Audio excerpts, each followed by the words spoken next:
The cruel son who humiliated his rich and widowed father for falling in love with the young woman. Eduardo, my father has completely lost his mind. This disgusting and ridiculous old man is deluding himself with a woman who could be his daughter. She obviously only wants his money. It's pathetic to see a man his age drooling over a girl like that. Mom must be rolling in her grave. I've already told everyone at the company that the boss has lost his composure and turned into a dirty old man.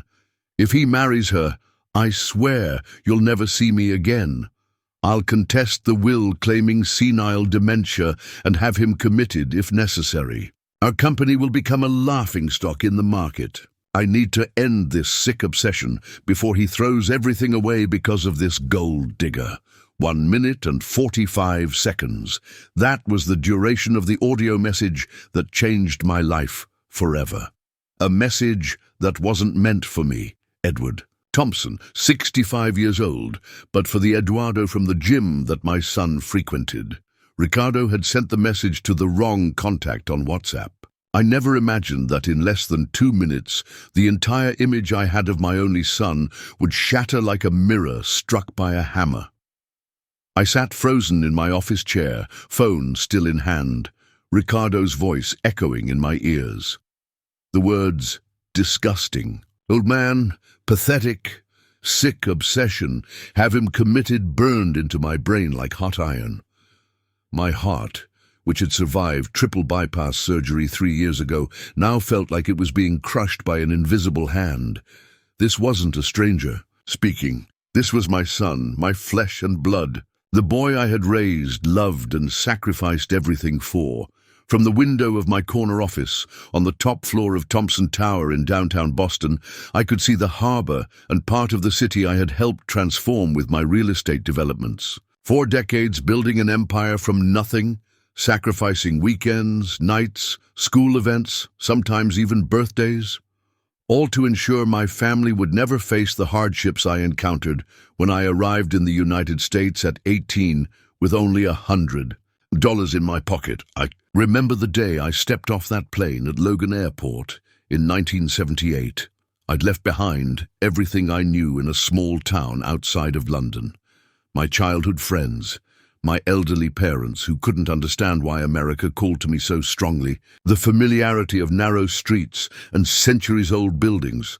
All I had was a dream and the stubbornness not to give up on it. Boston welcomed me with a frigid November wind that cut through my thin jacket, a harsh introduction to New England winters that would become as familiar to me as the back of my hand. For those first few years, I worked 3 jobs. Mornings, as a janitor in an office building, afternoons at a construction site, and evenings waiting tables at a busy restaurant in the North End. I saved every penny, living in a tiny room in Dorchester with 2 other immigrants. At night, I would study real estate books borrowed from the public library, falling asleep with dreams of blueprints and property values dancing in my head. My first investment was a dilapidated triple-decker in Somerville that the bank was practically giving away. I fixed it up with my own hands on weekends, learning plumbing and electrical work through trial and error. Sold it 18 months later for nearly double what I paid. That was the beginning of Thompson development. Though back then, it was just me and a barely functional answering machine in a closet-sized office I rented by the hour. I met Martha in 1983 at a local bank where she worked as a loan officer. I was applying for financing on my 3rd property, and she was skeptical of my projections. "These numbers are ambitious, Mr. Thompson," she said, looking at me over horn-rimmed glasses, her blue eyes sharp with intelligence. "Perhaps too ambitious." "Come, see the property on Sunday?" I challenged her. "If you still think I'm being unrealistic after that, I'll revise the application." She showed up in a sensible sedan, wearing jeans and a sweater instead of her bank attire, her blonde hair pulled back in a practical ponytail. I showed her the rundown warehouse, pointing out not what was there but what could be. Loft apartments with high ceilings, exposed brick, a rooftop garden with views of the city skyline. Instead of looking at the peeling paint and broken windows, she listened to my vision, asking pointed questions that showed she understood the potential beneath the decay. 2 weeks later, I got the loan. 6 months after that, I worked up the courage to ask her to dinner. A year later, we were married in a small ceremony at Trinity Church, and 9 months after that, Ricardo was born. Our miracle, our future, our legacy. Martha was my anchor, my compass, my reality check. While I dreamed big, she made sure our foundations were solid. She left the bank to become Thompson Development's first CFO, building financial systems that would support our growth for decades to come. Together we weathered recessions, market crashes, and the constant challenges of building something lasting in a volatile industry. By the time Ricardo was ready for college, Thompson Development owned properties in every major city in New England. Our flagship development, Thompson Harbor, had transformed a neglected section of Boston's waterfront into a thriving mixed-use community. We had a staff of over 200, offices in 4 states, and a reputation for quality and innovation that made me burst with pride every time I saw our name on a building. Throughout it all, Ricardo was at the center of our world. We spared no expense for his education. Phillips Exeter Academy, then Harvard for his undergraduate and MBA. Martha and I attended every school play, every baseball game, every debate competition. We wanted him to have the childhood I never had, the opportunities that had been out of reach for both Martha and me. Perhaps that was our first mistake. I remember when Ricardo was about 9, we took him to visit a construction site in Providence. I wanted him to see the reality behind our success, the dirt, the sweat, the thousands of small decisions and problems solved that went into creating something of value. Martha dressed him in a little hard hat and work boots, and he strutted around the site like he owned it already. One of my best foremen, Miguel, approached us with a blueprint question. Miguel had worked with me for almost a decade by then, starting as a laborer and working his way up through sheer talent and determination. His hands were calloused, his face weathered from years of outdoor work, but his mind was sharp as a tack, especially when it came to spotting potential issues before they became expensive problems. As Miguel and I discussed a support beam issue, I noticed Ricardo staring at Miguel's hands, rough, stained with permanent dirt under the nails. Despite the thorough scrubbing, I knew Miguel gave them each night. When we walked away, Ricardo tugged on my sleeve. "Daddy," he whispered, "why does that man have such dirty hands?" Before I could answer, Martha knelt down beside him. "Those aren't dirty hands, Ricardo. Those are hands that build. Without hands, like Miguel's, none of our buildings would exist." I thought he understood. Now I wonder if he ever truly did. "Mr. Thompson, do you need anything?" Susan, my assistant of 20 years, asked from the doorway, probably noticing my devastated expression. As I sat staring at my phone, Ricardo's hateful message still playing in my mind. "No, Susan, I'm fine," I lied, turning off my phone screen and pretending to review some documents on my desk. "Could you give me a few minutes?" After she left, I played the message again. Each word was like a stab wound. Disgusting old man. Pathetic, lost his mind. My own son, the same son we raised with love, enrolled in the finest schools in Massachusetts, sent to Harvard, where he graduated in business administration to one day take over the company I built with so much sacrifice. Sophia wasn't anything like Ricardo described. I met her during an urban development conference in Chicago 6 months ago. She was an architect, 38 years old, intelligent and passionate about sustainable projects. She wasn't a girl, but a respected professional with brilliant ideas that, initially, attracted me for their value to the new ecological projects I wanted to implement. The personal attraction came later, naturally, without any harassment or improper behavior on my part. The conference had been Martha's kind of event.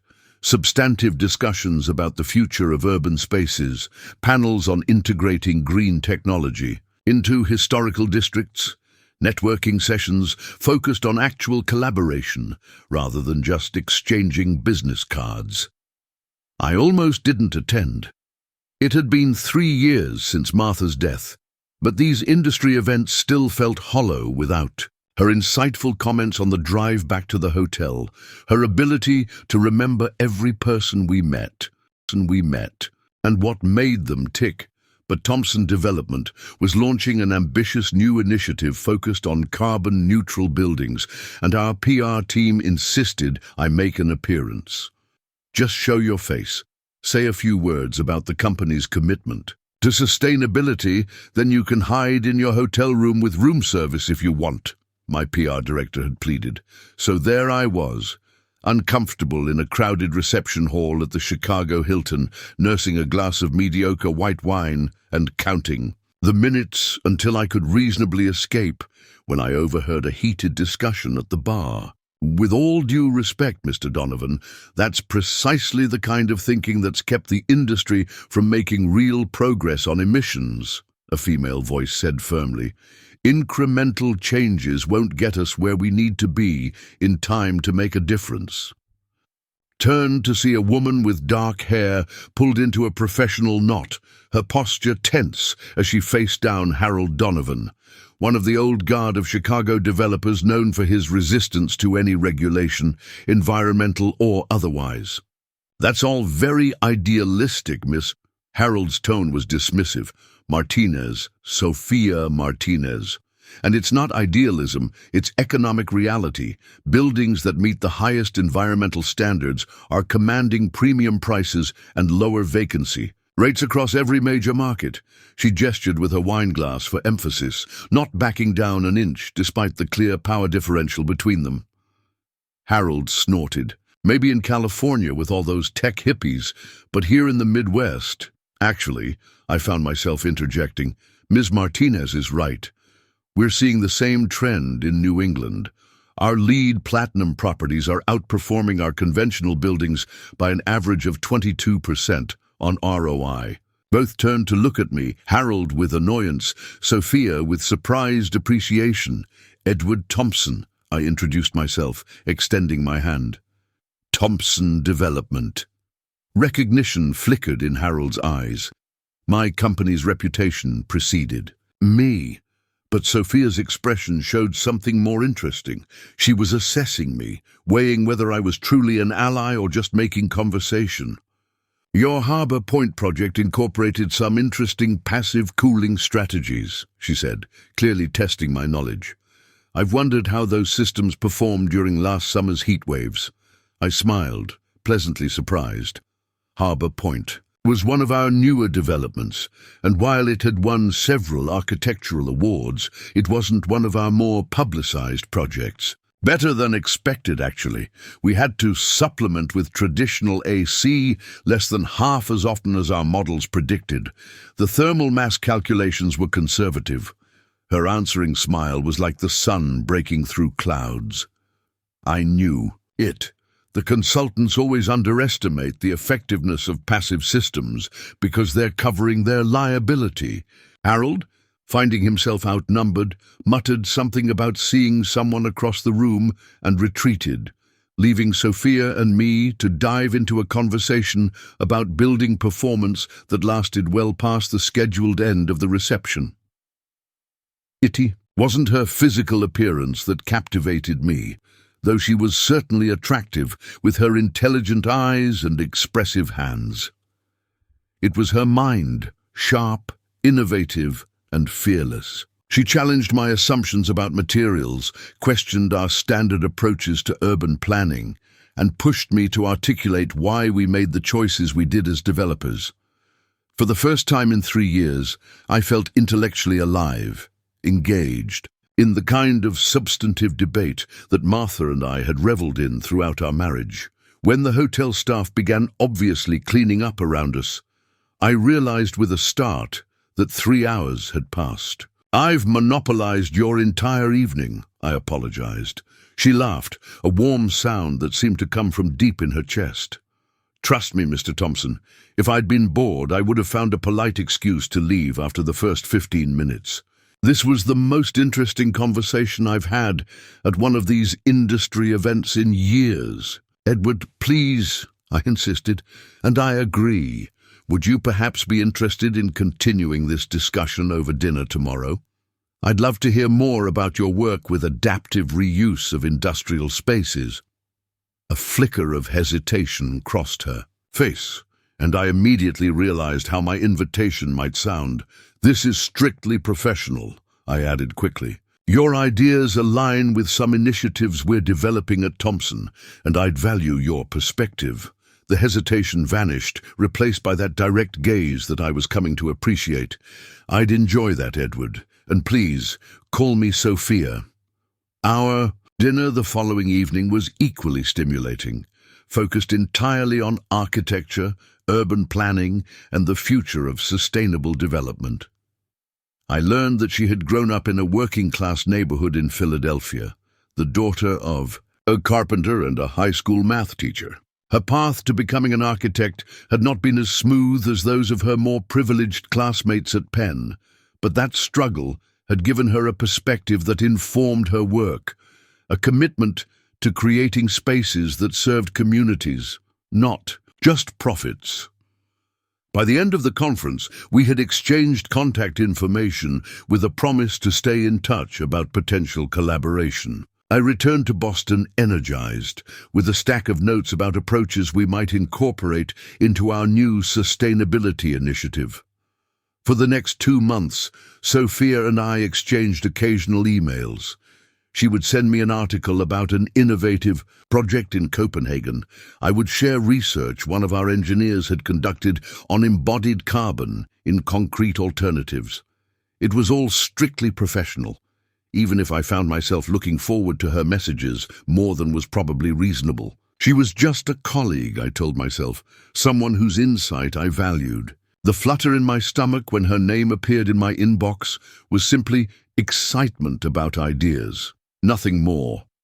Then came the Prescott bid. The city of Chicago was redeveloping a former industrial area into a mixed-use district with ambitious environmental requirements.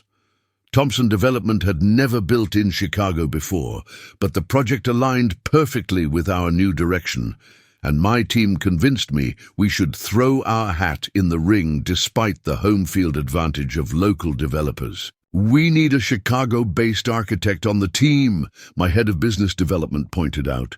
Someone who understands the local context and politics. Sophia was the first name that came to mind. When I called to sound out her interest, she was direct as always. I should disclose that I'm already talking with lakefront partners about their bid, she said. But their concept is uninspiring, very safe, very conventional. And if our concept excited you, I asked. Then I'd have a difficult decision to make, she replied. Why don't you tell me what you're thinking, and we'll see.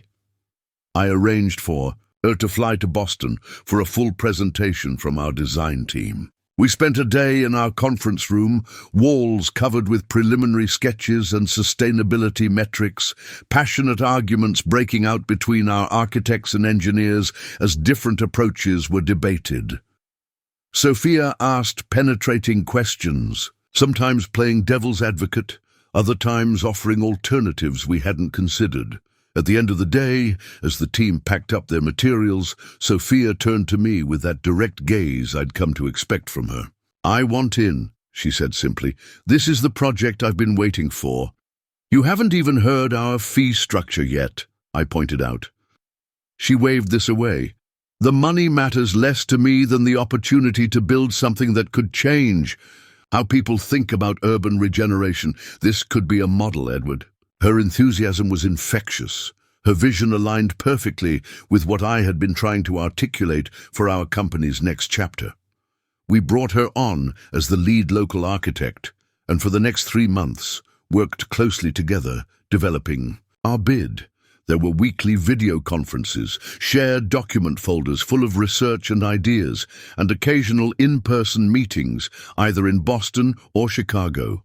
Somewhere in that process, things shifted. I couldn't pinpoint exactly when our conversations began to extend beyond the project, when we started sharing meals that lasted long after the work discussion had concluded, when her laugh began to feature in my dreams.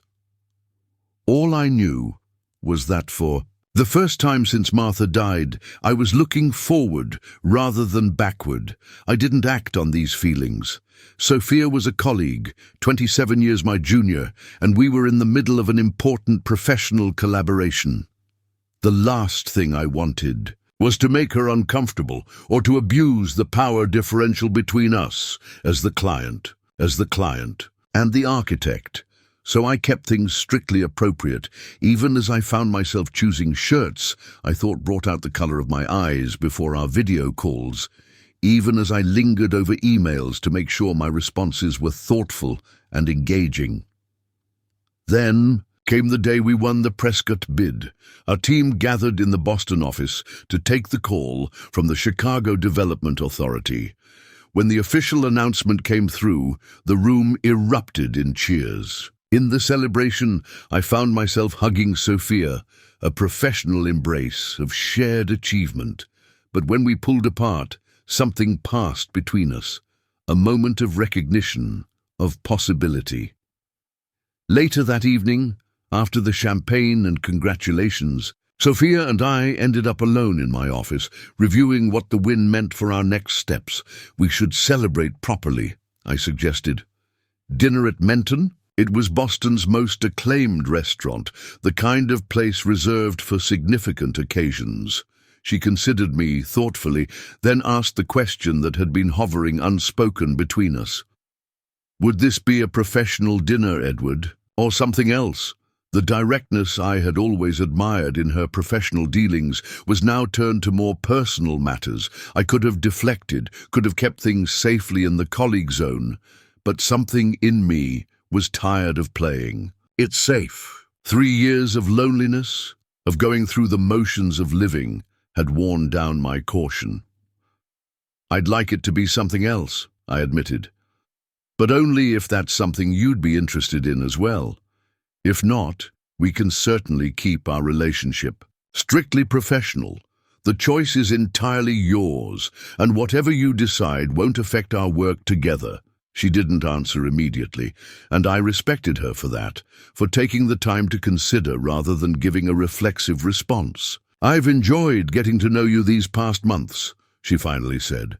And yes, I've felt a connection that goes beyond our professional collaboration. But there are complications, the age difference for one. 27 years, I acknowledged. I'm old enough to be your father. But you're not my father, she pointed out with a slight smile. You're a man I've come to admire and enjoy spending time with. Still, people will talk. They always do, I said. The question is whether what they say matters more than what we might find together. She looked out the window at the Boston skyline, gathering her thoughts. I've never made decisions based on what others think. I'm not going to start now. Her eyes met mine. Dinner at Menton sounds lovely, and yes, I'd like it to be something other than professional. That was the beginning. We took things slowly, both of us cautious in our own ways. Our first few dates were in Chicago or New York, neutral territory where we were less likely to run into people from our professional circles. We talked for hours about everything and nothing, her childhood in Philadelphia, my early struggles as an immigrant, entrepreneur, books we'd loved, places we hoped to see. I learned that she played classical guitar, that she had a weakness for old black and white films, that she could argue passionately about urban zoning regulations and tear up over videos of soldiers coming home to their dogs. It wasn't until our 5th date that I kissed her, a gentle moment at her door after dinner at a small Italian restaurant in Chicago's Little Italy. She was the one who deepened the kiss, who invited me inside, who made it clear that despite our ages, she saw me as a man, not a father figure or a business connection. The first time we were photographed together was at a charity gala in Boston. About 4 months into our relationship, I had been on the board of the Children's Hospital Foundation for years, and my attendance was expected. Sophia came as my guest, elegant in a navy blue gown that contrasted beautifully with her dark hair and eyes. We didn't make a spectacle of ourselves, but neither did we pretend to be just colleagues. When we danced, I held her as a man holds a woman he cares for deeply.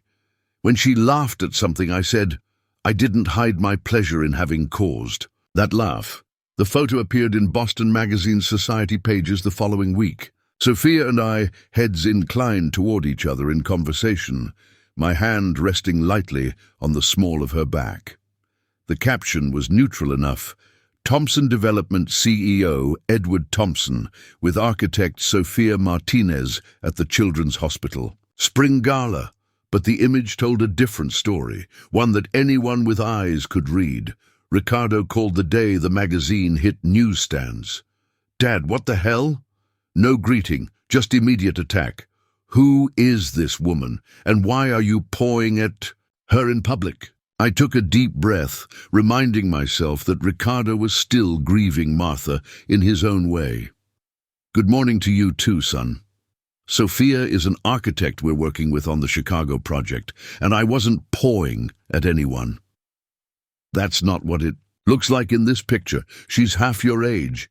She's 38, Ricardo, hardly a child, and my personal life is my own business. It becomes my business when you're embarrassing yourself and the company in public. Do you have any idea what people are saying? That was the first indication of how Ricardo truly felt, though I missed it at the time. Too focused on defending my right to some happiness. I don't particularly care what people are saying. I'm a widower, not a monk. Your mother has been gone for 3 years. So you're just replacing her? Just like that?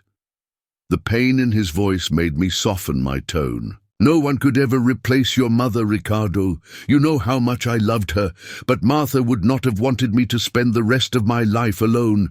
You don't know what she would have wanted, he shouted, then immediately modulated his voice. Look, Dad, I'm just concerned about you. You don't know anything about this woman. What if she's just after your money? The irony, of course, was that Sophia earned an excellent living on her own. Her architectural practice had a waiting list of clients, and she had recently opened a small restaurant in Chicago's West Loop with her brother, a chef trained at the Culinary Institute of America. But I didn't explain any of this to Ricardo. I shouldn't have had to. I appreciate your concern, I said instead, keeping my voice level. But I'm still capable of making my own decisions.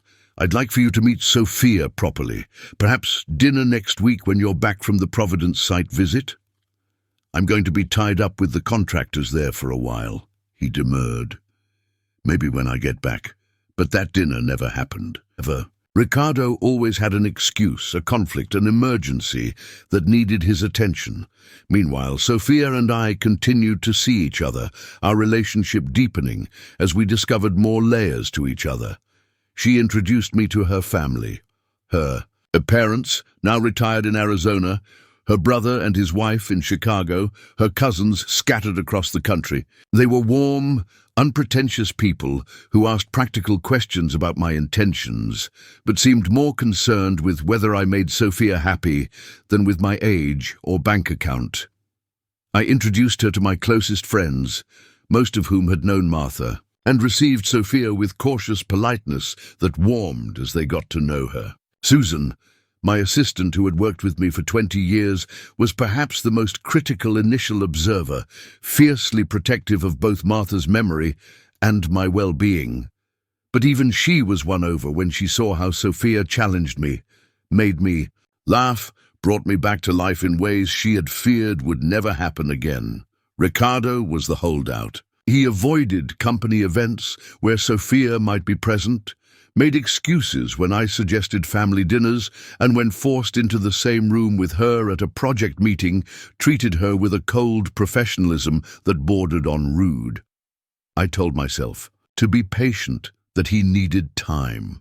Martha had been his mother after all, and seeing me with another woman had to be difficult. Sophia was understanding, never pushing to be included in family situations, giving Ricardo the space he seemed to need. But as months passed, his attitude hardened rather than softened. Then came that fateful audio message sent to the wrong contact, revealing what my son really thought of me, of Sophia, of our relationship. The raw contempt in his voice as he called me a disgusting old man, the casual cruelty of suggesting I had lost my mind, the threat to have me committed for senile dementia. It was all there, undeniable and damning.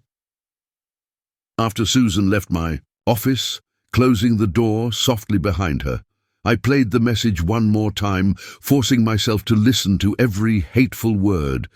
Then I called Jonathan Wells, the attorney who had handled Thompson Development's legal affairs for over 20 years, and who had become a close personal friend. "Edward," he greeted me warmly, "to what do I owe the pleasure?" "I need your advice, Jonathan, not just as my attorney, but as someone who's known both me and Ricardo for a long time."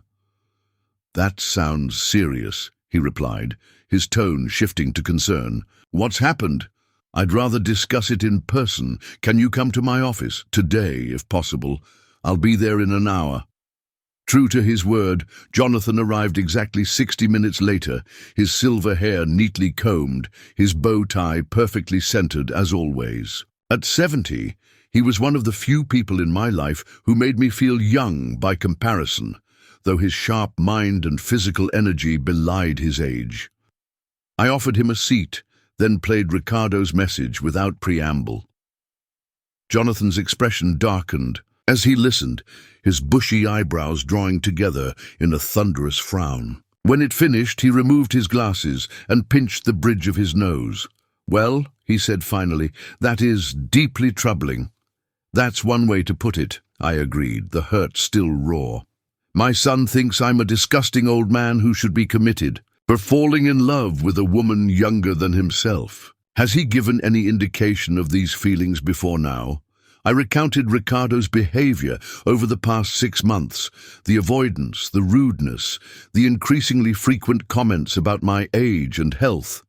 "There's something else," I admitted. "Something I haven't told anyone yet. I've noticed irregularities in some of the project accounts Ricardo oversees. Small discrepancies that could be clerical errors, but—" Jonathan leaned forward. "But you suspect they're not. I don't want to believe my son is stealing from the company. But these irregularities combined with his behavior—" I couldn't finish the sentence. "Have you confronted him?" I shook my head. I wanted to be certain first, and I wanted advice from someone I trust. Jonathan thought for a moment, tapping his fingers on his knee. "We need to be methodical about this, Edward. First, I recommend a discreet but thorough audit of all accounts Ricardo has access to. I can bring in a forensic accountant I trust implicitly." "Do it," I agreed immediately. "Second, we need to protect you legally. Given his comments about having you committed and contesting your will, we should update your medical power of attorney and ensure your estate planning is bulletproof." "I've been meaning to update my will anyway," I said. "After Martha died, I left everything to Ricardo. But now you have other considerations," Jonathan finished for me. "That's perfectly reasonable, Edward. People update their estate plans when their circumstances change. It doesn't mean you're disinheriting your son." "What about Sophia? Should I warn her about what Ricardo said?" Jonathan considered this. "Not yet. Let's get the facts first, both about his financial activities and his broader behavior. Has he said anything about her to others that might constitute defamation?" "I don't know," I admitted. "But in that message he mentioned telling people at the company about his concerns. We'll look into that as well. In the meantime, I suggest you continue as normal. Don't confront Ricardo until we have all the information we need to address this comprehensively." After Jonathan left, I tried to focus on work, reviewing proposals and contracts with only half my attention. My phone rang. It was Ricardo. "Dad, I'm coming over. We need to talk about the Providence investments," he said, his tone completely normal, as if he hadn't just destroyed me with his words. "Sure, son. I'll be waiting," I replied, keeping my voice steady despite the lump in my throat. While waiting, I decided not to confront Ricardo immediately. First, I needed to understand the extent of his betrayal, the public humiliations he mentioned in the message, the conversations with Boston high society friends about my supposed sick obsession. I wanted to know how much my own blood had worked to diminish me. Ricardo arrived an hour later, impeccably dressed in his Italian suit, carrying a leather portfolio and a fake smile that I could now clearly see through. "Dad," he greeted me with a quick hug. "You look tired. Have you been eating right? Margaret mentioned you haven't been going home much." Margaret had been our housekeeper for 25 years, so he was monitoring my movements through her too. "I've been working a lot," I replied simply. "And Providence? How are the new developments coming along?" "Excellent. The mall is almost ready for opening, but—" He hesitated, adjusting his silk tie. "I'm more concerned about you. I heard Sophia is involved in the new Chicago projects." "Yes, she has excellent ideas for the sustainable housing complex," I responded, watching his reaction. Ricardo's face hardened for an instant before forcing a smile. "Dad, you know you can count on me for everything, right? I know it's been difficult since Mom passed, but we need to stay focused. The company is at its best moment." "And that worries you? That I might lose focus?" I asked calmly. "Of course, you built all this." He gestured to the view of the city through the panoramic window. "I don't want anything or anyone to compromise your legacy." There it was. The concern wasn't for me, for my happiness or well-being. It was for the empire, for the money, for what he considered his by right. "I understand," was all I said. "Let's review the Providence numbers then." We spent the afternoon discussing business while I silently planned my next steps. Ricardo didn't know, but 2 months earlier, I had visited my attorney, Jonathan Wells, concerned about some strange behaviors I had noticed. Jonathan suggested a discreet audit of the company accounts. The results had arrived the morning before. Ricardo had been diverting funds to personal accounts for at least a year. It wasn't an amount that threatened the company, but it was a clear symptom of his true nature. That night, instead of returning to my empty house, I went to dinner with Sophia at her restaurant Races in Boston's Back Bay. Yes, she had her own business, something Ricardo conveniently omitted in his gold-digger accusations. The restaurant was small but elegant, specializing in modern interpretations of the Spanish and Mexican dishes she had grown up eating. She had opened it with her brother Carlos, who served as head chef, using their grandmother's recipes as inspiration. The restaurant was busy when I arrived, a testament to its growing popularity. Sophia greeted me at the door, her professional smile warming into something more intimate when our eyes met. She was dressed simply in black slacks and a cream silk blouse, her only jewelry a pair of small pearl earrings I had given her for her birthday 2 months earlier. "I saved us the corner table," she said, leading me through the dining room. Several patrons nodded in recognition as we passed. I wasn't the only Boston business figure who had discovered Race's excellent food and warm atmosphere. Once seated, with glasses of Spanish red wine poured, Sophia studied my face. "Now tell me what's really going on. You look like you've seen a ghost." "Edward, you seem distant," she commented as we were served our appetizers. Her brown eyes studied me with genuine concern. "Did something happen?"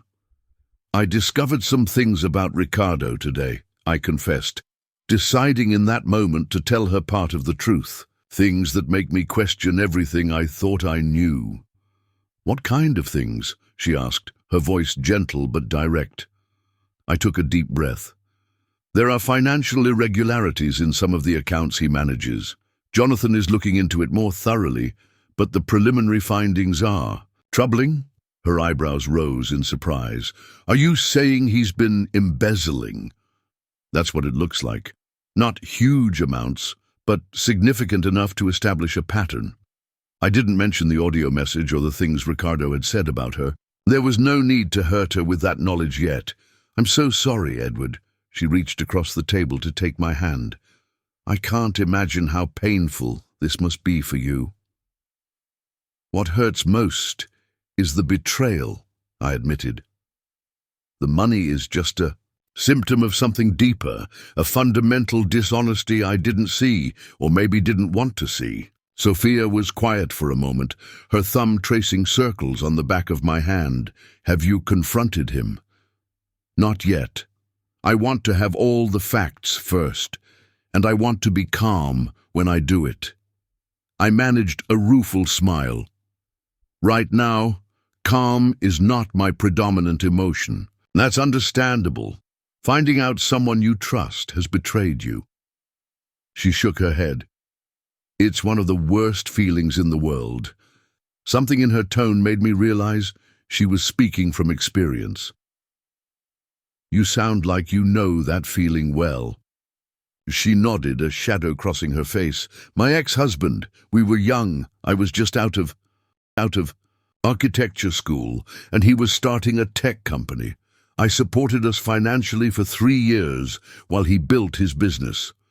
Then when it finally took off and the money started coming in, I discovered he'd been cheating with his administrative assistant for months. She gave a small, bitter laugh. So cliché, right? But what hurt most wasn't the affair itself, but that he'd been living a double life, looking me in the eyes every day while betraying everything we'd built together. I squeezed her hand. I didn't know. It was a long time ago, she said, with a slight shrug. But it taught me something important about trust, that it's not just about believing what someone says. It's about whether their actions align with their words over time. Her insight struck me deeply. Hadn't I seen the misalignment in Ricardo's behavior? The respectful words paired with dismissive actions? The expressions of concern for my welfare that never translated into actual support. You know what else I learned? You know what else I learned, Nustra? You know what else I learned? Sophia continued, her expression softening. That one person's betrayal doesn't define your worth or your capacity for trust. It took me years, but I eventually realized that closing myself off because of one person's failures would mean giving them power over the rest of my life. I nodded slowly, considering her words. That's wisdom I could use right now. So what are you going to do about Ricardo? She asked, expertly shifting the conversation back to my immediate concern. I'm going to wait for Jonathan's complete audit. Then I'll need to make some difficult decisions about Ricardo's role in the company and about other matters. Your will, she guessed perceptively. Among other things, I acknowledged. After Martha died, it was simple. Everything went to Ricardo. Now I need to consider other options. Whatever you decide, I support you, Sophia said firmly. Just promise me one thing. What's that? That you'll make decisions based on what's right, not on anger or hurt, no matter how justified those feelings are. I smiled. Genuinely, this time. That sounds like something Martha would have said. Then she must have been a wise woman, Sophia replied, raising her wine glass in a small toast. She was, I agreed, clinking my glass against hers. And she would have liked you, despite what Ricardo might think. We spent the rest of dinner talking about lighter matters. Sophia's new design project in Portland, my plans for expanding our sustainable building initiative, a book we'd both recently read about urban planning in Scandinavian countries. It was a respite, a few hours where I could set aside the day's painful revelations and simply enjoy the company of a woman whose intelligence and warmth had become essential to my life. As we were finishing dessert, a modern take on flan that Carlos had perfected, Sophia hesitated, then asked, "The Henderson dinner Ricardo mentioned, are you going to attend?" I looked at her in surprise. "How did you know about that? I overheard him mentioning it to you when I called your office earlier today." Susan put me on hold for a moment, and I could hear his voice in the background. I sighed. It's a setup, Sophia. The Hendersons are old Boston society, friends of Martha's family. Ricardo is hoping to put me in a situation where I'll be uncomfortable if I bring you, and where you'll be made to feel unwelcome. She nodded thoughtfully. I suspected as much. For what it's worth, I've dealt with plenty of judgment in my life. Ooh, for being a woman in architecture, for my background, for 1,000 other things. I can handle a few disapproving glances from Boston blue bloods. I have no doubt you can, I said, admiring her resilience once again. But that doesn't mean you should have to. So, what will you do? I considered for a moment. I think I'll attend, but alone. Not because I'm ashamed of our relationship, but because I want to hear firsthand what Ricardo has been saying about me. People tend to speak more freely when they don't think they'll be contradicted. Sophia looked at me with understanding. Reconnaissance mission? Exactly. And after I have all the pieces, the audit results, whatever intelligence I can gather, at the Hendersons, then I'll decide how to proceed with Ricardo. When I returned to my office the next morning, I had a message from Jonathan asking me to call him as soon as possible. His tone was grave when I reached him. The preliminary audit results are worse than we thought, Edward. The irregularities aren't just in the project accounts. Ricardo has been systematically diverting funds through a network of shell companies. For at least 2 years, we're looking at close to $7 million. I felt the blood drain from my face. 7 million? That's not opportunistic theft. That's calculated embezzlement. Exactly, Jonathan confirmed. This wasn't a case of dipping into the till occasionally. This was a sophisticated scheme that required planning and ongoing maintenance. How did we miss this in our regular audits? I asked, thinking of the quarterly financial reviews Thompson Development conducted as a matter of course. He was clever. The amounts from any single account were small enough to fall below standard audit thresholds, and he used legitimate-seeming consultant payments to companies that appeared to be providing actual services. It was only when we looked at the pattern across all accounts that the scheme became visible. I rubbed my temples, feeling a headache building. What are our options, legally speaking? Jonathan was silent for a moment. As your attorney, I should tell you that we have enough evidence to pursue criminal charges. Embezzlement of this magnitude is a serious felony. And as my friend? I prompted. As your friend, he sighed heavily. I know this involves your only child, and that's an agonizing position to be in. There are other options. A private resolution, restitution, resignation with a non-disclosure agreement. But Edward, you need to understand that this level of betrayal suggests a profound character issue. This wasn't a momentary lapse in judgment. I know, I said quietly, thinking of the venom in Ricardo's voice in that accidental message. Believe me, I know.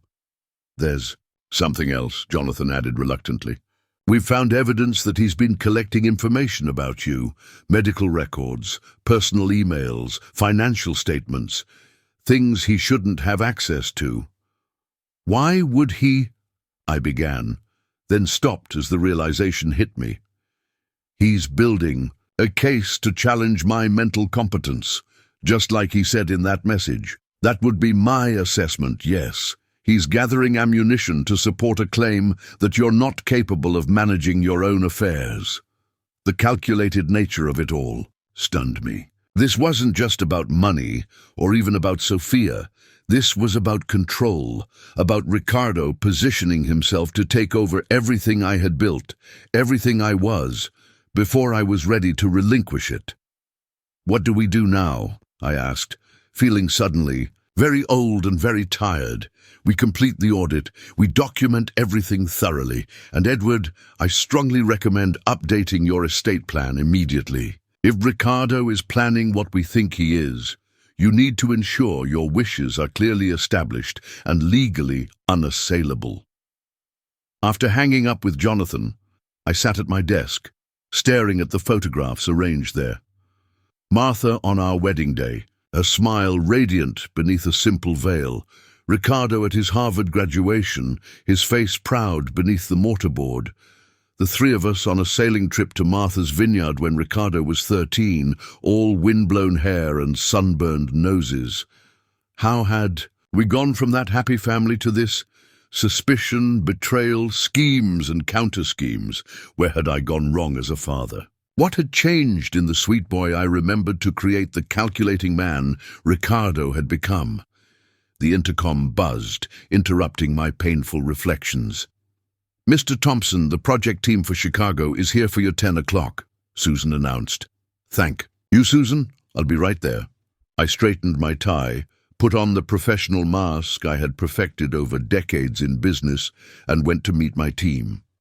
The rest of the week passed in a blur of meetings, decisions, and sleepless nights. I didn't confront Ricardo, taking Jonathan's advice to wait until we had the complete picture.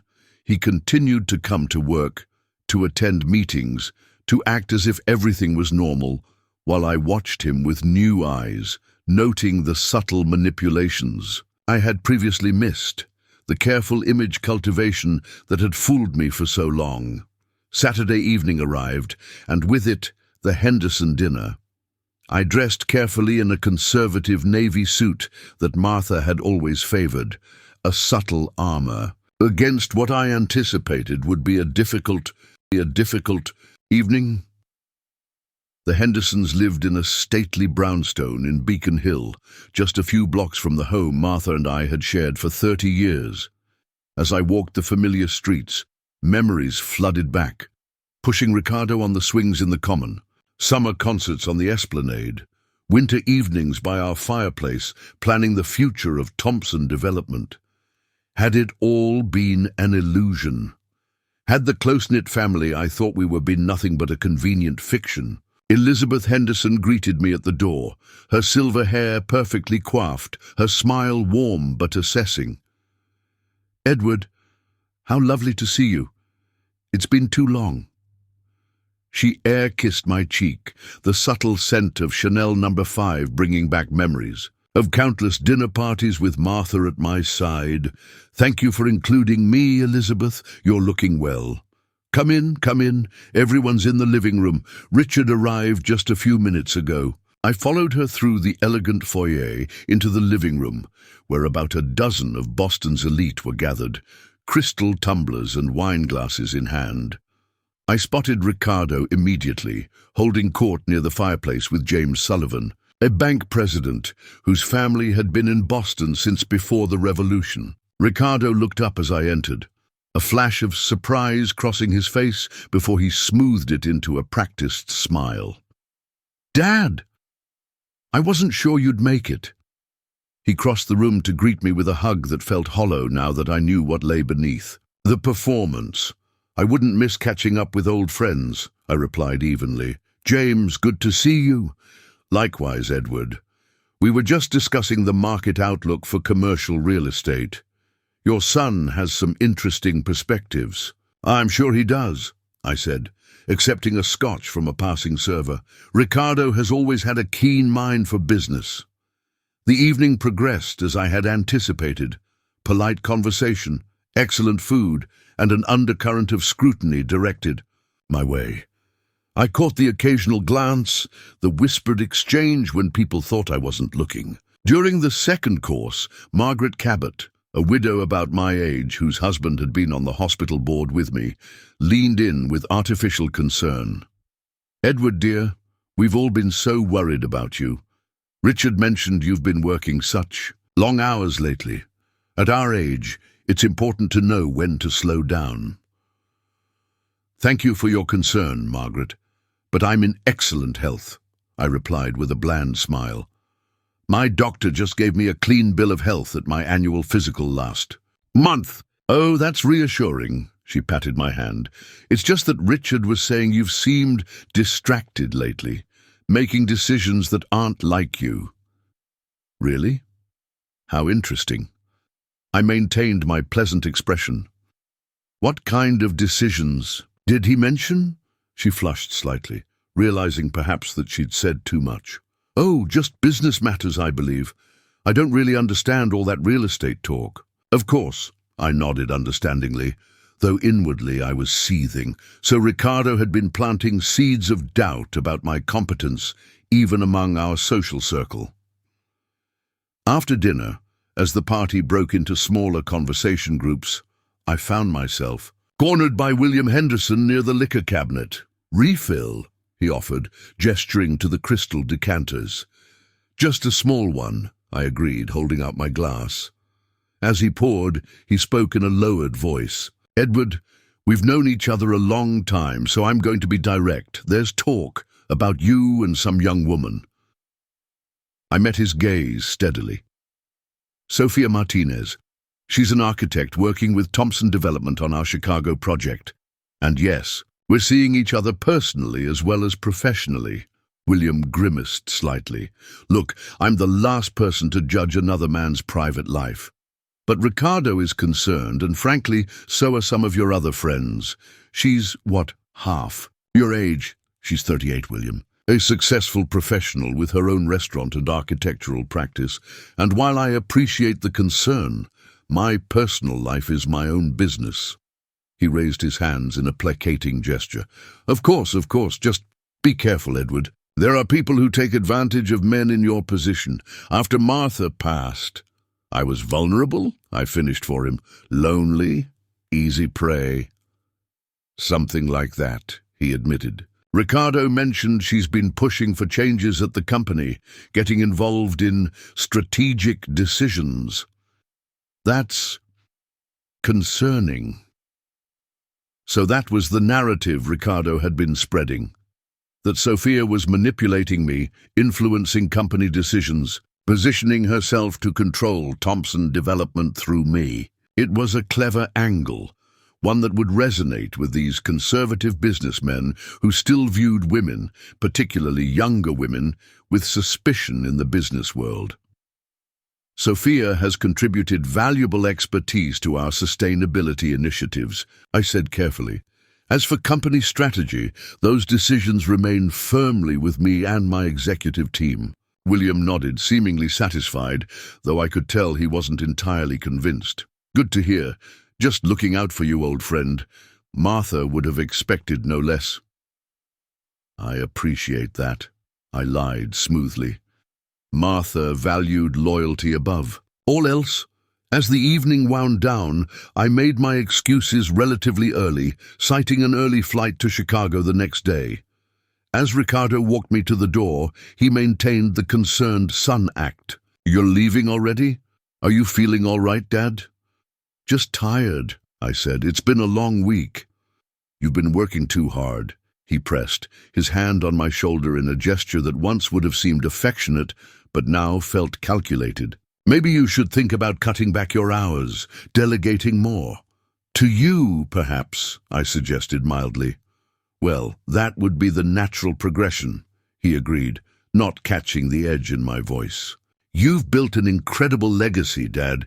You deserve to enjoy your golden years without the stress of running the company day to day." "My golden years," I repeated, the phrase grating on me. "I'm 65, Ricardo, not 85. Most men my age are at the peak of their careers, not being put out to pasture." A flicker of annoyance crossed his face before he smoothed it away. "Of course, Dad. I didn't mean to imply. It's just that with your heart condition, my heart is fine." I cut him off, as my cardiologist confirmed just last month. "But thank you for your concern." I left before he could respond, stepping out into the cool Boston night with relief. The evening had been illuminating, if painful. Ricardo had been systematically undermining me, planting doubts about my competence, my health, my judgment. Positioning himself as the concerned son, the responsible steward, while portraying me as declining, vulnerable, manipulated. It was all consistent with what I had heard in that fateful audio message. The contempt, the entitlement, the calculated moves to secure what he saw as his rightful inheritance before I could throw it all away on Sophia. As I walked back to my car, I made my decision. No more waiting, no more gathering evidence. It was time to act. Monday morning, I arrived at the office earlier than usual. Susan looked up in surprise when I walked in at 7 a.m., her own workday just beginning. "Good morning, Mr. Thompson. You're in early. I have a lot to accomplish today," I told her. "Could you please schedule a board meeting for 2 p.m.? Everyone who can attend in person should do so. Others can join by video conference." "Of course. Should I include Mr. Ricardo in the invitation?" "Yes, but don't tell him I called the meeting. Just send the standard notification." She raised an eyebrow but asked no questions. Susan had been with me long enough to know when not to probe. "Also, please ask Jonathan Wells to come to my office at 9 and clear my calendar until the board meeting." "Yes, sir. Can I get you coffee?" "Please." "And Susan, thank you for your loyalty all these years. It hasn't gone unnoticed." She looked startled by the unexpected acknowledgement, then smiled warmly. "It's been my privilege, Mr. Thompson. When Jonathan arrived at 9, I had already reviewed the complete audit report he had sent over on Friday. The evidence was damning: systematic embezzlement, unauthorized access to confidential information, even attempts to access my personal medical records through a contact at my doctor's office." "You've made a decision," Jonathan observed as soon as he saw my face. "I have," I confirmed. "I'm removing Ricardo from his position and the board, effective immediately." Jonathan nodded, unsurprised. "And legally, do you want to pursue charges?" I hesitated. Despite everything, the thought of my son facing criminal prosecution was painful. "Not yet. Let's see how he responds to being removed. If he cooperates with restitution and goes quietly, perhaps we can avoid that. Step. And if he doesn't, then we'll do what's necessary to protect the company and my interests," I said firmly. "I won't allow him to destroy what I've built, Jonathan, no matter who he is to me." "Understood. I'll prepare the necessary documents for the board meeting." He paused, studying me. "Are you ready for this, Edward? It won't be easy." "Nothing worth doing ever is," I quoted Martha's favorite saying. "But yes, I'm ready." The hours until the board meeting passed quickly as Jonathan and I finalized our strategy. At 1:45, board members began arriving, curious about the sudden meeting, but respectful enough not to press for details before it began. Ricardo arrived last at 1:58, looking confident as he chatted with other executives. When everyone was seated in the Thompson Development boardroom, I began. "Ladies and gentlemen, thank you for coming on such short notice. Today, I want to announce some significant changes in our company's structure." Ricardo adjusted himself in his chair, probably expecting the announcement of his promotion or my retirement. "First," I continued, "I would like to present the results of an internal audit conducted over the past 3 months. Ricardo's smile froze. His eyes, so much like Martha's, widened in panic. The audit revealed several irregularities in fund management, including unauthorized transfers to private accounts. I placed a folder on the table. "The details are all here with the respective documentation." The room fell silent. I could feel the weight of all eyes shifting between Ricardo and me. "Dad, this is ridiculous." Ricardo finally broke the silence, his voice strained. "There must be some mistake." "There's no mistake, son," I replied calmly. "The audit was thorough and the evidence is conclusive." Ricardo's face turned red with a mixture of anger and embarrassment. "If this is about Sophia, just say it. You're letting that woman turn you against your own son." There it was. The cruel, entitled person from the audio message showing his true face in front of everyone. I had anticipated this reaction, this desperate attempt to deflect. "This has nothing to do with Sophia, Ricardo. This is about trust, integrity, and the future of this company." I turned to the board members, which brings me to the second announcement. Effective immediately, Ricardo Thompson is removed from his position as Chief Operating Officer and from the Board of Directors. Gasps filled the room. Ricardo stood up so abruptly his chair fell backward. "You can't do this. I'm your son. This company is my birthright," he shouted, losing all composure.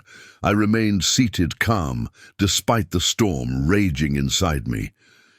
"Being my son gave you opportunities, Ricardo, not entitlements, especially not the entitlement to steal from this company, or to spread lies about me to our business associates." His face paled. "What are you talking about?" I pulled out my phone and placed it on the table. "Would you like to hear the audio you accidentally sent me last week? The one where you call me a disgusting old man and threaten to have me committed for senile dementia? Where you boast about telling everyone I've lost my composure and turned into a dirty old man?" The shock on his face was almost worth all the pain his words had caused me. Almost. I was upset. "You don't understand what this looks like to me. To see you with her after Mom," he stammered, looking around the room for allies and finding none. "Your mother was the love of my life, Ricardo. For 3 years after her death, I was barely living. Should I spend the rest of my days alone because you can't accept that I might find happiness again? Is that what Martha would have wanted for me?" "She's using you," he exploded, pointing a finger at me. "She's half your age. What else could she want from you? Sophia is 38, not that it's any of your business. She's a successful architect with her own restaurant and more integrity in her little finger than you've shown in your entire adult life." I stood up, my voice still controlled but firm. "And even if she were half my age, even if she only wanted my money, which she doesn't, it would still be my choice to make, not yours." Ricardo looked around the room, at the faces of people who had watched him grow up, who had attended his graduation, who had congratulated him on his accomplishments. All accomplishments made possible by the foundation I had laid.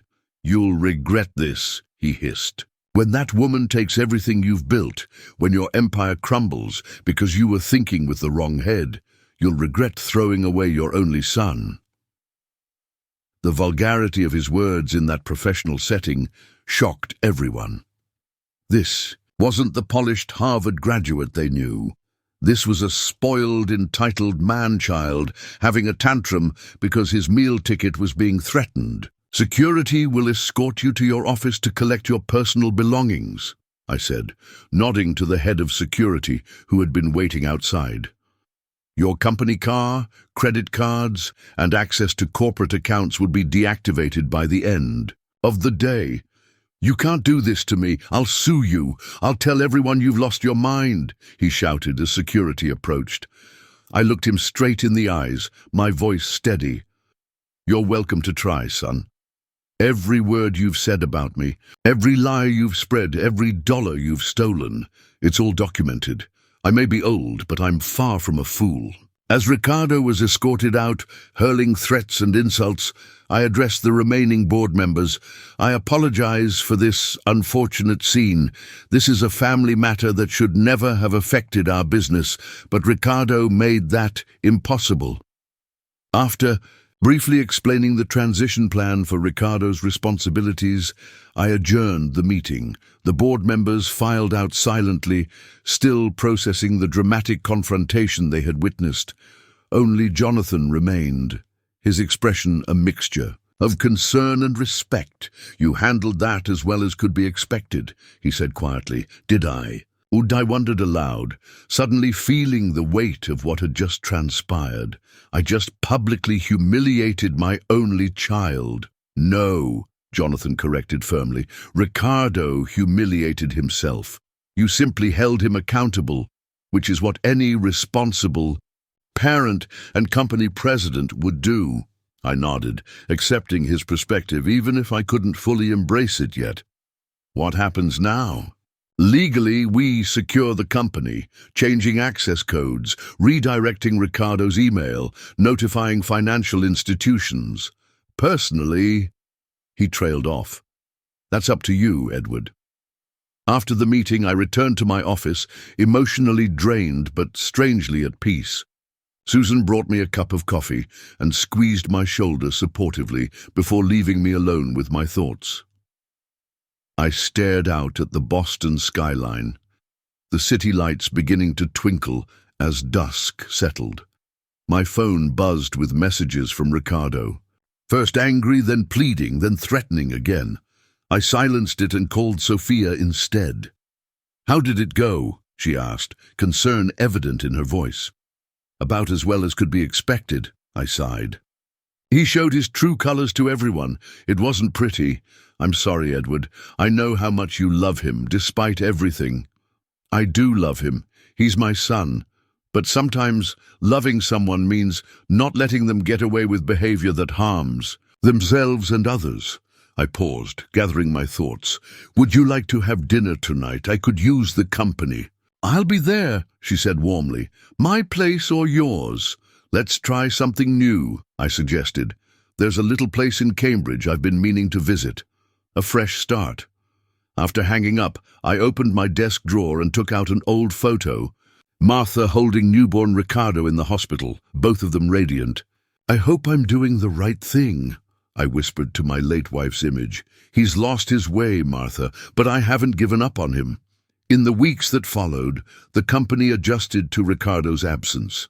As I had expected, he filed a lawsuit claiming wrongful termination, but dropped it quickly when his own attorneys advised him that the evidence against him was overwhelming.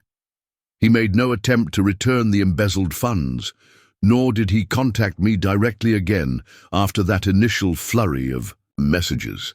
Through mutual acquaintances, I heard he had moved to New York, leveraging his Harvard degree and family name to secure a position with a smaller development firm there. The scandal was contained thanks to carefully worded statements and the loyalty of our board members.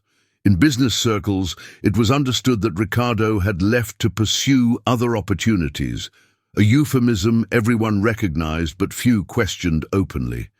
The company's stock dipped briefly, then recovered as our next quarterly results showed continued strong performance. I threw myself into work, overseeing the Chicago project personally, now that Ricardo was gone. It gave me legitimate reasons to spend time with Sophia, our professional and personal relationships deepening in tandem. We were discreet but not secretive, attending industry events together, occasionally dining at Boston's better restaurants where we might be seen by people who knew me. 3 months after Ricardo's departure, Sophia broached a subject we had both been avoiding. "Have you heard from him?" she asked as we walked along the Charles River one Sunday afternoon, the fall leaves creating a carpet of gold and crimson around us. "No," I admitted. "Not directly. I know he's in New York, working for Meridian Developments." "Do you think you ever will reconcile, I mean?" I stopped walking, staring out at the sailboats dotting the river. "I honestly don't know. Part of me hopes so. He's my son, my only family. But the things he said, the things he did, it's hard to come back from that kind of betrayal." Sophia took my hand, her fingers warm against the autumn chill. "Family is complicated. My father didn't speak to his brother for 15 years over a business disagreement. Then my uncle had a heart attack, and suddenly none of it mattered anymore. Are you suggesting I wait until one of us is dying before reaching out?" I asked, only half joking. "I'm suggesting that time changes perspectives. What seems unforgivable now might look different in a year, or 5 or 10. I squeezed her hand, grateful for her wisdom. "When did you get so philosophical?" "I've always been this wise," she teased. "You were just distracted by my brilliant architectural designs." We continued walking, the conversation shifting to lighter topics. But Sophia's words stayed with me, planting a seed that would grow in the months ahead. 6 months after Ricardo's departure, I received an unexpected call from James Sullivan, the banker who had been at the Henderson dinner. "Edward, I ran into your son in New York last week," he said without preamble. "Oh?" I kept my tone neutral, unsure where this was heading. "Yes, at a real estate conference. He's working for Meridian now, as you probably know." "I'd heard that, yes." James cleared his throat awkwardly. "Look, I'm not one to get involved in family matters, but he didn't look good, Edward. Thin, dishevelled, not the Ricardo I remember. A pang of parental concern shot through me despite everything. Did you speak with him? Briefly. He asked about you, about the company. Tried to make it sound casual, but I could tell he was hungry for news. What did you tell him? The truth. That Thompson Development is thriving, that you seem well. I mentioned your Chicago project is ahead of schedule and under budget. Thank you for letting me know, James, I said, genuinely appreciative of the call. There's something else, James added hesitantly. He's seeing someone, a therapist, I mean. He mentioned it, said it was helping him understand some patterns in his behavior. After hanging up, I sat for a long time, turning this new information over in my mind. Ricardo in therapy was unexpected.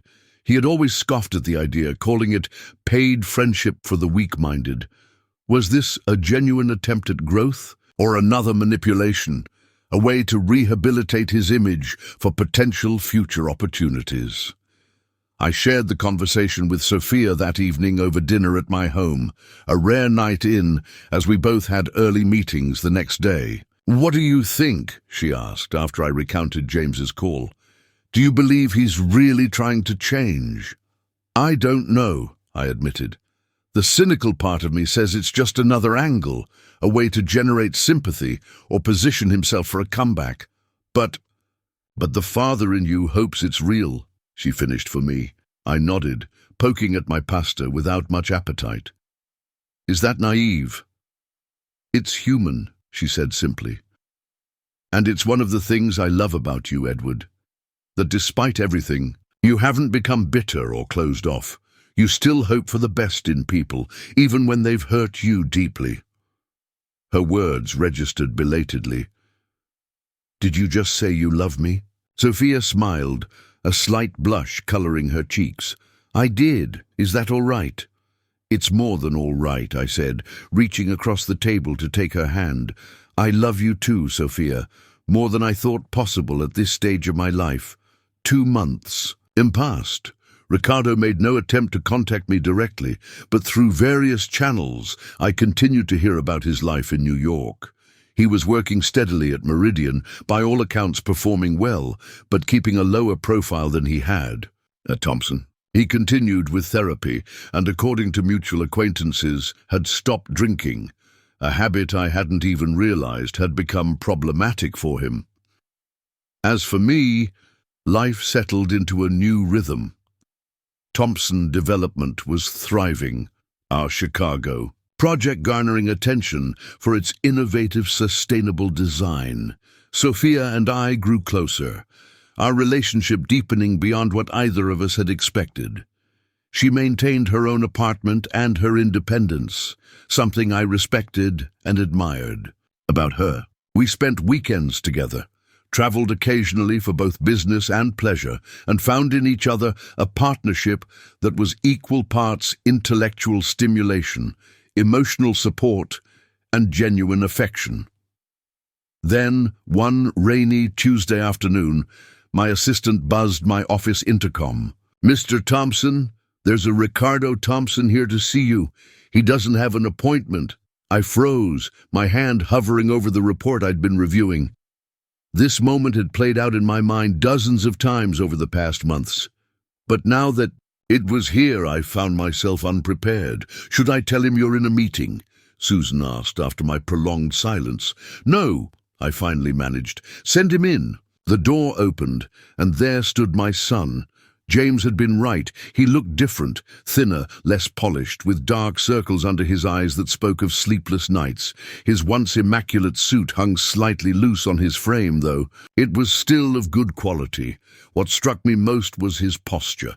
The arrogant confidence replaced by an almost hesitant stance as he hovered just inside the doorway. "Dad," he said simply, his voice hoarse. "Ricardo, please sit down." I gestured to the chair across from me, fighting to keep my voice neutral despite the storm of emotions his presence triggered. He sat, his hands fidgeting in his lap. "I've been doing a lot of thinking," he began haltingly. And seeing someone, a therapist. This confirmed what I'd heard, but hearing it directly from him still surprised me.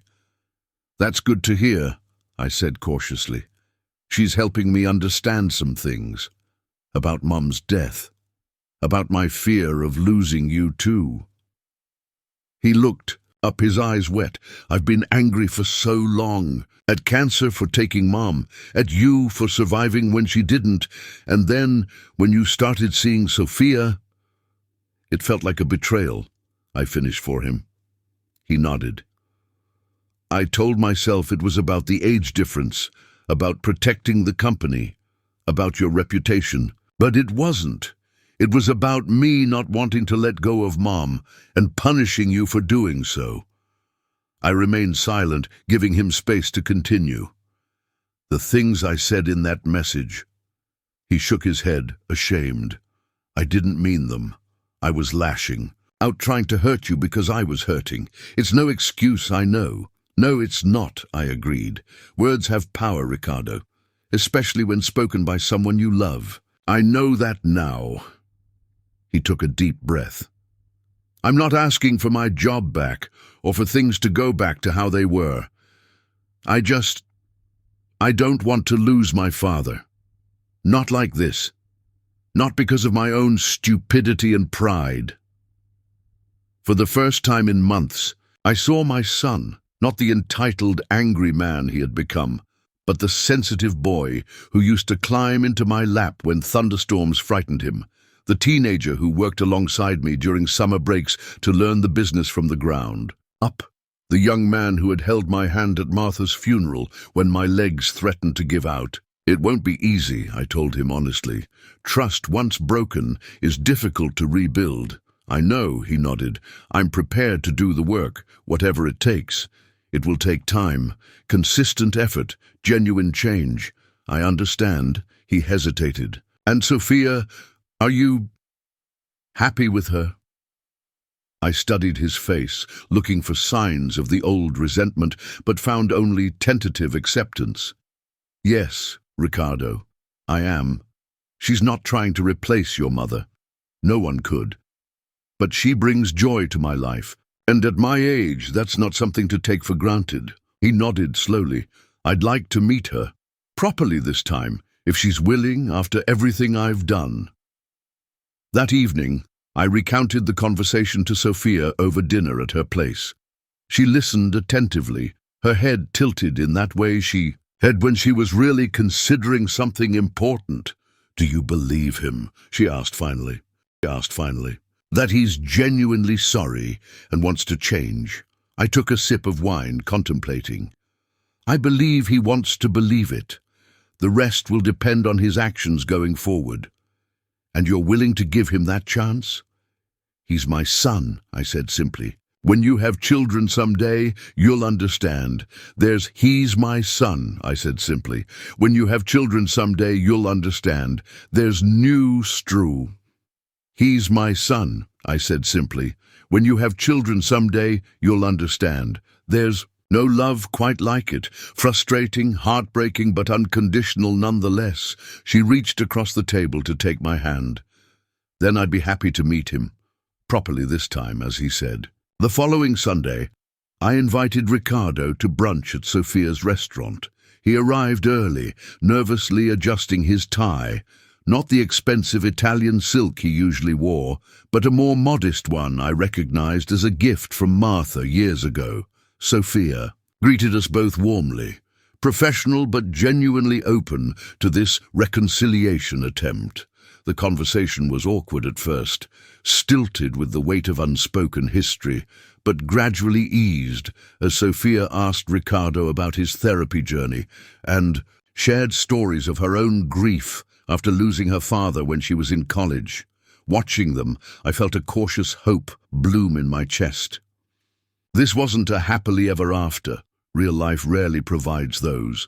But it was a beginning, a chance for healing, for growth, for the possibility of a future where my son and the woman who had brought light back into my life could at least coexist in mutual respect. As we were finishing our meal, Ricardo cleared his throat and addressed both of us. I want to apologize officially to both of you. Dad, for the terrible things I said and did, and Sophia, for judging you without ever knowing you, for making assumptions that had nothing to do with who you actually are. Sophia nodded, accepting his apology with grace. We all make mistakes, Ricardo. What matters is that we learn from them. He turned to me, his eyes earnest. Dad, I know I have a lot to make up for.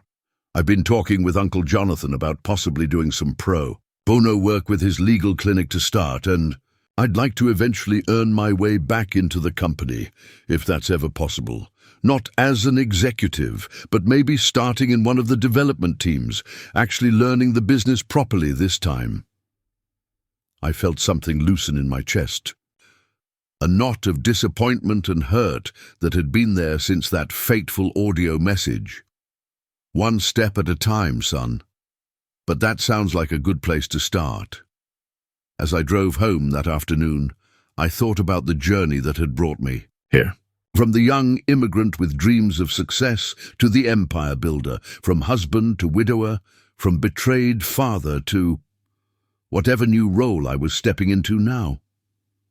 At 65, I had thought my life was largely settled, the major chapters written. How wrong I had been. Life, I was discovering, doesn't follow a neat narrative arc. It's messy, surprising, painful, and beautiful, often all at once. The betrayals hurt deeper, coming from those we love most. But the healing, when it comes, is all the sweeter for the same reason. I pulled into my driveway, noticing for the first time in years how beautiful the maple trees looked with their autumn colors. Tomorrow would bring new challenges. Repairing. My relationship with Ricardo, nurturing what I had with Sophia, guiding my company into its next phase. But tonight, I would simply be grateful for second chances, for the wisdom that comes only through pain, and for the realization that even at 65, life could still surprise me with new beginnings. The months that followed were a delicate dance of rebuilding trust. Ricardo started volunteering at Jonathan's legal clinic, helping low-income families navigate housing disputes. It was humble work, far from the executive suite he had occupied at Thompson Development, but he seemed genuinely engaged by it. We met for coffee every couple of weeks, our conversations gradually becoming less strained, more authentic. 6 months after our reconciliation brunch, I invited him to sit in on a project review meeting at Thompson, not as an employee, but as an observer. He accepted with a gratitude that would have been unthinkable in the Ricardo I had known before. After the meeting, he lingered in my office, looking thoughtfully at the model of our Chicago development that sat on a side table. It's remarkable, he said, studying the intricate details. Sophia's influence is obvious in the green spaces and the community integration, but I can see your vision too. The bold scale, the way it transforms the entire neighborhood. It's the best work we've ever done, I acknowledged. A true collaboration of different perspectives. That's what I never understood, Ricardo said quietly. That bringing in new voices, different viewpoints, doesn't diminish what was there before. It enhances it. He looked up at me. I was so afraid of losing what Mom and you built that I couldn't see how it could evolve into something even better. His insight surprised me. This was not the entitled, defensive son who had sent that hateful message a year ago. This was someone who had done the difficult work of self-reflection, of facing his own demons. Your mother always said that the true test of anything we build is whether it can adapt and grow, I told him. That applied to buildings, to the company, and to our family. Ricardo nodded, blinking back unexpected tears. I miss her every day, but I'm starting to understand that honoring her memory doesn't mean freezing everything in place as it was when she was alive. She would be proud of the work you're doing now, I said, meaning it. The legal clinic, the housing advocacy, that's the kind of impact she valued most. Maybe someday I'll be worthy of coming back here, he said, gesturing around the office. But even if that never happens, I'm grateful we found our way back to being father and son. As spring turned to summer, Sophia and I discussed our future. We had been together for nearly 2 years now, comfortable in our relationship, but without formal commitment. "I'm not looking for marriage," she assured me one evening as we sat on the terrace of her apartment, watching the sunset over the Boston skyline. "At this stage of our lives, I'm not sure what it would add that we don't already have." "I've been thinking the same," I admitted. "But I do want us to have a more permanent arrangement. More time together, more shared spaces. What are you proposing, Mr. Thompson?" she asked with a smile. "I'm proposing we find a new place. Not my house with all its memories of Martha. Not your apartment that's designed for one. Something that would be ours from the beginning." Her smile widened. "I'd like that very much." We found a penthouse in a new development along the harbor, ironically built by one of Thompson Development's competitors. It had floor-to-ceiling windows with views of both the water and the city, 2 home offices, and a terrace large enough for Sophia to create the urban garden she had always wanted. Moving in together at our age had none of the drama or uncertainty of younger couples. We knew who we were, what we needed, and how to communicate those needs clearly. Ricardo helped with the move, another small step in our healing process. He had found his own apartment in Boston after accepting a junior position with a non-profit focused on affordable housing development. It wasn't Thompson Development, but it was adjacent to our industry, utilizing his knowledge while allowing him to do meaningful work that aligned with his emerging values. One evening, as we unpacked boxes in our new home, Ricardo came across a photo album I hadn't seen in years. It was filled with pictures from the early days of Thompson Development, groundbreaking ceremonies, ribbon cuttings, project completions. "I never realized how young you were when you started," he remarked, studying a photo of me standing proudly in front of our first major project, a small office building in Somerville. "You couldn't have been much older than I am now." 32. I confirmed, sitting beside him to look at the photo. "That building nearly bankrupted us. The interest rates were astronomical, and we hit construction delays that ate through our contingency funds. Your mother and I lived on ramen noodles for months to keep the project afloat." Ricardo looked at me with new respect. "You never told me that part of the story. I always thought success came easily to you." "Nothing worthwhile ever comes easily," I said, echoing Martha's favorite saying. "The struggles are what make the achievements meaningful." He turned the page, revealing a photo of Martha holding baby Ricardo at a construction site, both of them wearing miniature hard hats. "I remember this," he said softly.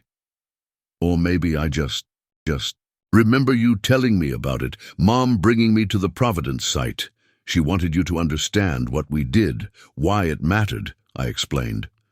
"She always said that buildings aren't just structures, they're vessels for human lives and dreams. That's why quality mattered so much to her.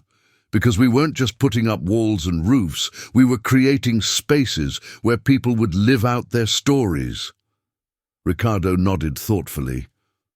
"I wish I had appreciated her wisdom more while she was here to share it. She knew you would understand eventually," I assured him, patting his shoulder. "Some lessons can only be learned through living." As we continued unpacking, Sophia joined us, bringing glasses of wine and taking an interest in the old photos.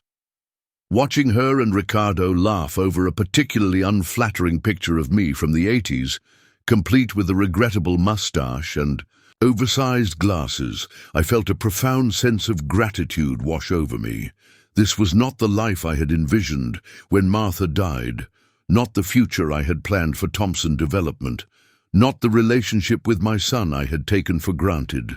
It was something different, more complex, more hard-won, in some ways more meaningful for having been tested by fire and rebuilt from the ashes. At 67, I was discovering that life's greatest gifts often come disguised as its greatest challenges. That betrayal, painful as it is, can lead to greater authenticity if we're willing to face the truth it reveals. That love can find us at any age, often when we least expect it. And that family, in all its messy, complicated glory, remains our most important work in progress.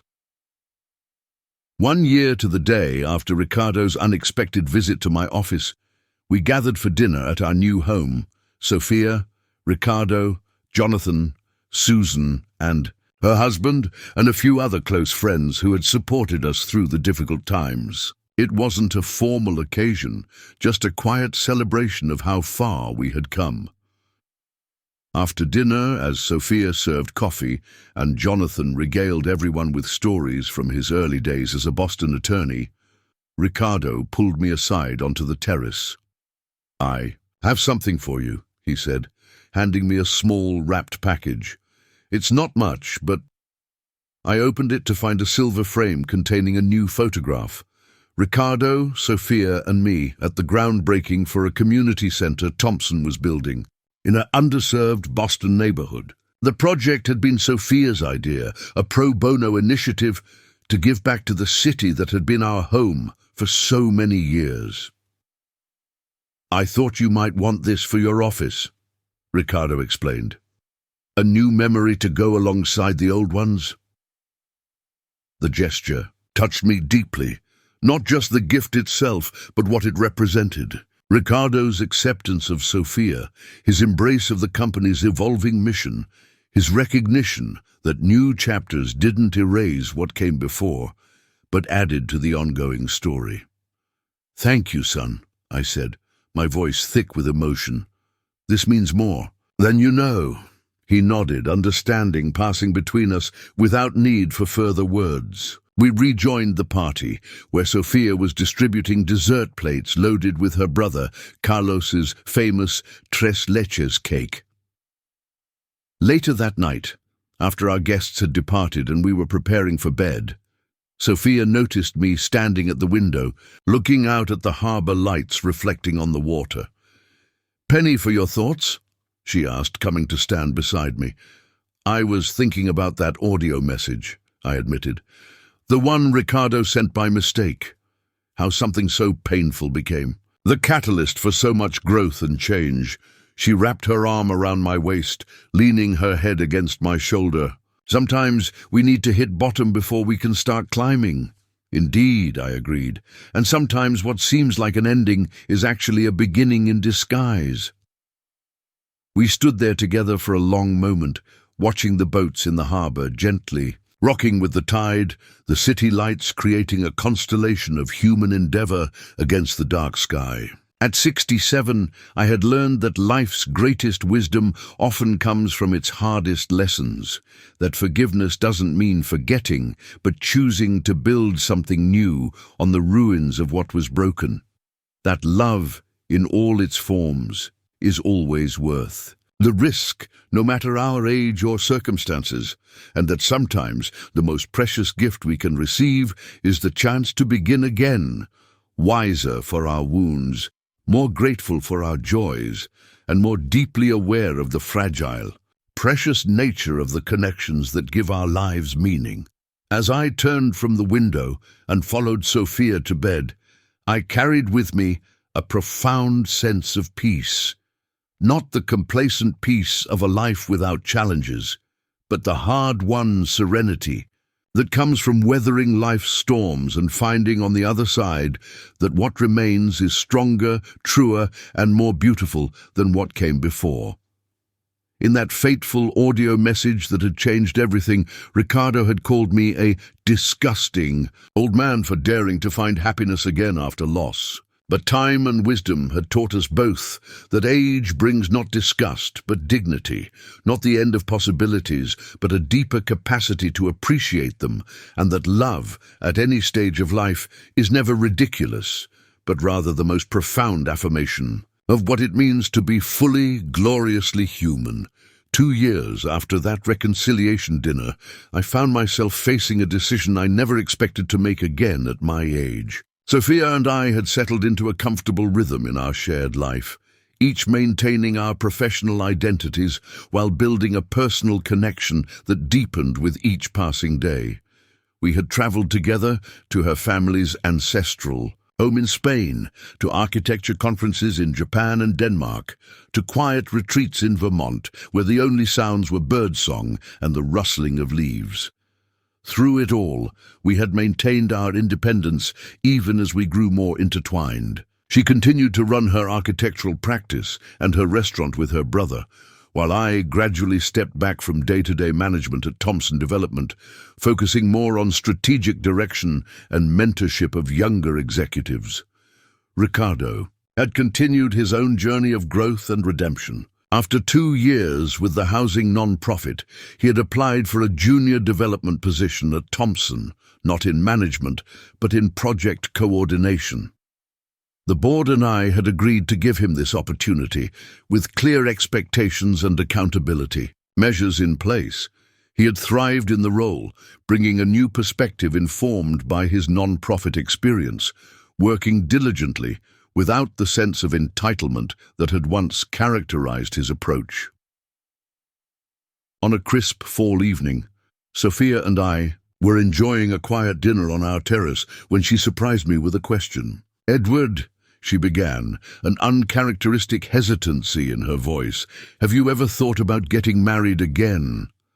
The question caught me off guard. We had discussed this early in our relationship and had both agreed that marriage wasn't necessary at our stage of life. "I thought we were comfortable with our arrangement," I said carefully. "Has something changed?" She smiled, reaching for my hand across the table. "My feelings for you haven't changed. They've only grown stronger. But I've been thinking about the practical aspects of our situation." "Practical aspects?" "Estate planning, healthcare decisions, the legal protections that come with marriage," she explained. "If something happened to either of us, I want to ensure we can be there for each other without complications." I considered her words, realizing she was right. While we had updated our legal documents to give each other certain rights, marriage would provide protections and recognitions that no other arrangement could fully replicate. "Are you proposing to me, Sophia Martinez?" I asked with a smile.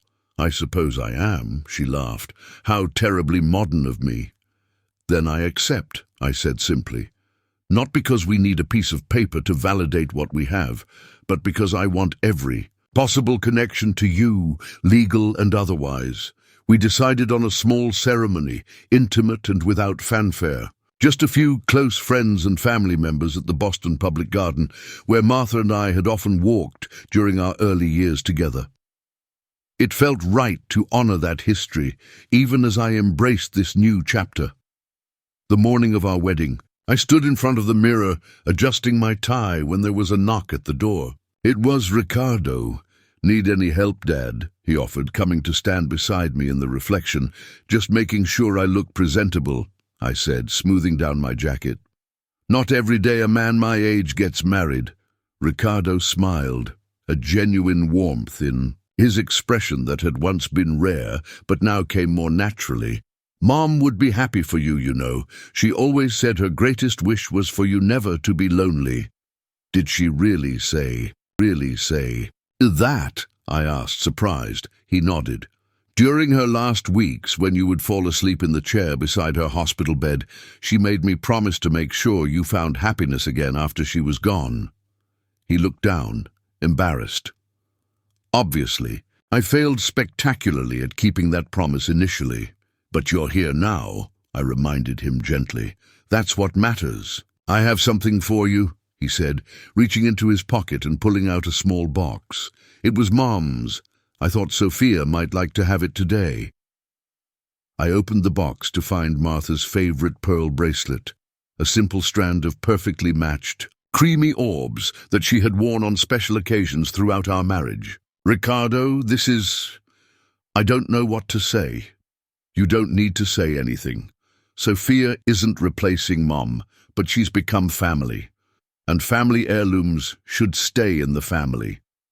The gesture moved me deeply, not just the bracelet itself, which held so many memories, but what it represented. Ricardo's full acceptance of Sophia, his embrace of our relationship, his maturity in honoring both his mother's memory and his father's new happiness. The ceremony was everything we had hoped for. Simple, meaningful, focused on the commitment we were making rather than on pageantry or tradition. Sophia looked radiant in a knee-length dress of pale blue silk, her dark hair swept up with a few tendrils framing her face. When I presented her with Martha's bracelet, explaining its provenance and meaning, tears shimmered in her eyes as Ricardo helped clasp it around her wrist. "I'll treasure it always," she promised him, embracing my son with genuine affection. After the small reception at a nearby restaurant, as we prepared to leave for a brief honeymoon on Cape Cod, Ricardo pulled me aside for a moment. "I never properly thanked you," he said quietly. "For what?" "For not giving up on me, for holding me accountable but still keeping the door open." He shook his head ruefully. "When I think about that audio message, about the things I said, I'm ashamed, but I'm also grateful in a way, because it forced me to confront parts of myself I'd been avoiding for years." I placed my hand on his shoulder, feeling the solid presence of the man he had become. Sometimes our worst moments can lead to our greatest growth, if we're willing to learn from them. "I'm still learning," he acknowledged. "But I know now that love isn't possession or control. It's wanting happiness for someone, even when that happiness looks different than what you imagined." As Sophia and I drove away, Rice still clinging to our clothes from the enthusiastic send-off our friends had given us, I reflected on the extraordinary journey that had begun with that accidental audio message. How a moment of devastating betrayal had ultimately led to deeper understanding, to growth, to a richer and more authentic connection, not just with my son, but with myself. Life after 65 was not the quiet, predictable epilogue I had once assumed it would be. It was instead a vibrant, challenging, surprising new chapter, filled with both losses and gains, endings and beginnings. Age had not diminished my capacity for love, for growth, for reinvention. If anything, the years had deepened these capacities, enriched them with wisdom and perspective that only time can provide. In that fateful audio message, Ricardo had called me a disgusting old man.